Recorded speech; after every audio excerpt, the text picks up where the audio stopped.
A very good morning to all of you all. So we are going to start with the chapter second only, global warming. We are continuing with the same chapter. So we have done layers, okay, we have studied in the previous video about the layers of the atmosphere. Now we are going to start with its structure and composition.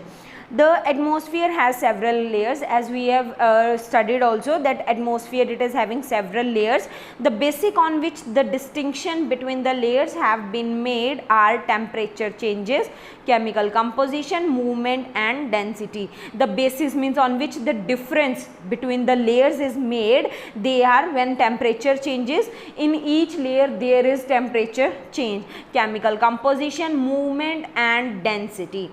It is the densest near the surface, means these layers, they are the densest, means thickest at the near the surface of the earth and slowly thins out as it goes higher, means as it goes, these layers as it goes higher and higher, they get thinner. 99% of the total mass of the atmosphere is said to lie within 30 km of the earth's surface. 99% of the total mass of atmosphere, means the amount of atmosphere we are having, is said to be in the area of 30 km, means from the earth's surface it is above 30 km.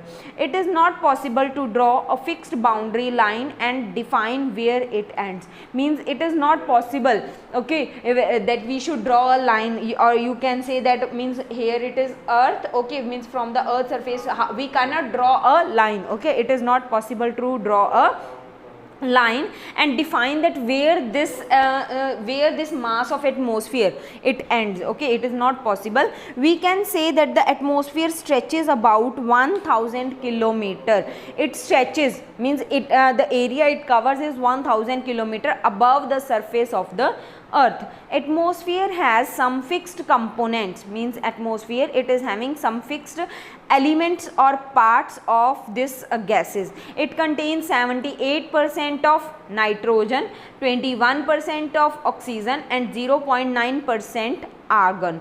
The other gases are carbon dioxide, helium, hydrogen, ozone, etc. Water vapor, particles of smoke, pollen you can say, it is a powder like material. Then dust and emission from factories, the smoke which is coming out of factories, which is emitted from the factories, and vehicles are the other constituents or elements of the atmosphere. Now importance of atmosphere, every component of this invisible blanket, see in the atmosphere whichever gases are present, they are invisible, they are not visible, so it is invisible blanket, plays an important role. It provides us with oxygen, this atmosphere it gives us oxygen which is required to keep the soil fertile, which is also required, means it is essential, it is important to keep the soil fertile. It helps in the growth of living organisms. With the help of this nitrogen, the living organisms they also grow. It gives us air for breathing, as it gives us oxygen for breathing, so it gives us air for breathing. Plants use carbon dioxide for photosynthesis, means for preparing their own food, so plants they use carbon dioxide. The ozone in the atmosphere protects the earth from the harmful effects. The ozone layer we are having, okay, so it protects us from the harmful rays like ultraviolet rays or infrared rays of the ultraviolet and infrared rays of the sun. It protects us from these harmful rays. It helps to maintain the heat balance. The heat balance is maintained, means it's not too much hot also in the day, or it is not too cold at the night, by absorbing and distributing the heat during daytime. It is absorbing, it is taking in the heat, it is taking in, it is absorbing and it is distributing the heat during the daytime only, and not allowing the heat to escape at night, means it is not allowing the heat to come out at night, otherwise at night also we will feel it very hot. It helps in circulation of water vapor and formation of cloud and rain. With the help of this, means when water takes the form of a gas, okay, then clouds are formed, then rain comes, so it helps in the circulation of this water vapor, or it helps in this cycling, water cycle. It protects the earth from meteorites. Meteorites, they are a rock, okay, a piece of a rock that is coming on full speed, okay, so it controls controls their speed also, and then it burns the meteorites. It is very useful for communication, as we have learned earlier also that it is helpful in communication, means radio communication also we can do.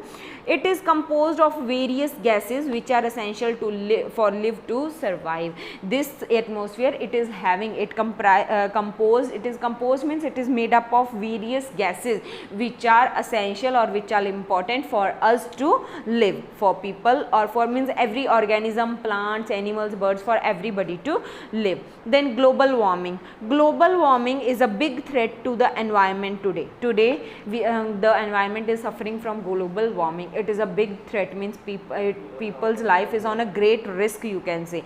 In general, planet Earth is continuously being heated by different sources. In general, in common, planet Earth, it is continuously, means regularly being heated by different sources such as various gases in the atmosphere, ultraviolet rays of the sun, etc. This process of warming up of the Earth's atmosphere due to various reasons is known as global warming. So this is known as global warming.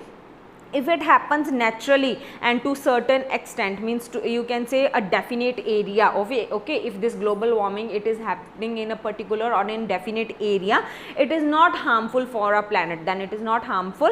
But the extent to which global warming is happening, means it is spreading day by day nowadays due to man-made reasons, because the activities that are performed by man, it has become a serious issue or a serious matter to be concerned, means now we have to worry about this situation. It is one of the biggest threat to the environment. It can cause too much damage to the environment. Then next, greenhouse effect. The surface of the earth absorbs heat from the sunlight. The surface, the means top of the earth, it absorbs, it takes in the sunlight that it receives during the daytime. The sunlight that is present at the daytime, so it takes in the sunlight. But after sunset, but when sunset comes, when sun goes, when the earth cools down, okay, after that the earth it starts to cooling down, it gives out the heat in the form of infrared radiations. Then it emits out, means it gives out the heat in the form of infrared radiations. But there are some gases in the atmosphere which trap some of these infrared rays. But in the atmosphere some gases are available, they trap, they catch the infrared rays before they can escape into outer space.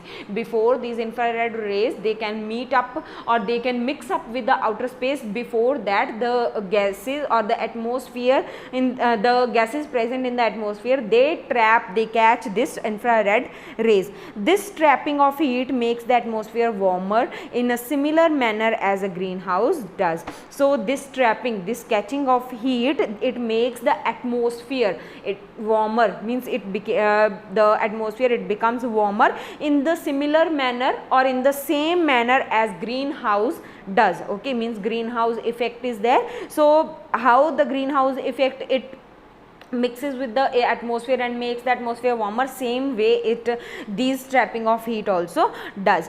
This process of warming up of the atmosphere by trapping heat, means when we are trapping, when we are catching heat, after that the process means warming up, when the atmosphere it gets warming up, is known as greenhouse effect. The gases that trap the heat causing greenhouse effect are known as greenhouse gases. So the gases which are trapping, which are catching the heat, that gases are known as greenhouse gases. Some greenhouse gases are carbon dioxide, methane, nitrous oxide, ozone, chlorofluorocarbons and water vapor are the major greenhouse gases. So these are the major greenhouse gases. Then effect on human activities. What effect, what result it is having on human activities? The increase in the rate of global warming is mainly caused by human activities. Why this global warming is increasing? Due to the human activities. The following points shows how human activities cause global warming. There are some points that tell us how this global warming it is increased due to the human activities. Industries and and air pollution. The emission of harmful gases means the release, the smoke which the industries are emitting out of harmful gases like carbon dioxide, oxides of nitrogen and sulfur, methane, etc. due to burning of fossil fuels. When we burn coal or some gases, okay, so due to that the harmful gases they come out in industries contribute a lot to the global warming. So because of this this harmful gases, the global warming is increasing. Apart from industrial pollution, air pollution is also caused by these same gases emitted from vehicles like cars, buses, ships and aircrafts. So air pollution is also caused due to these gases. Then deforestation, the green trees absorb a large amount of carbon dioxide. Okay, the trees they absorb, they take in carbon dioxide during photosynthesis. For photosynthesis, due to mass clearing of forest, means we are clearing, we are not having one definite area that we are clearing the trees from this area only. No, so we are just clearing all the forest or all the trees you are cutting down. Our planet is losing the natural absorber of carbon dioxide. So these trees they are naturally absorbing carbon dioxide, so we are losing this natural absorbers.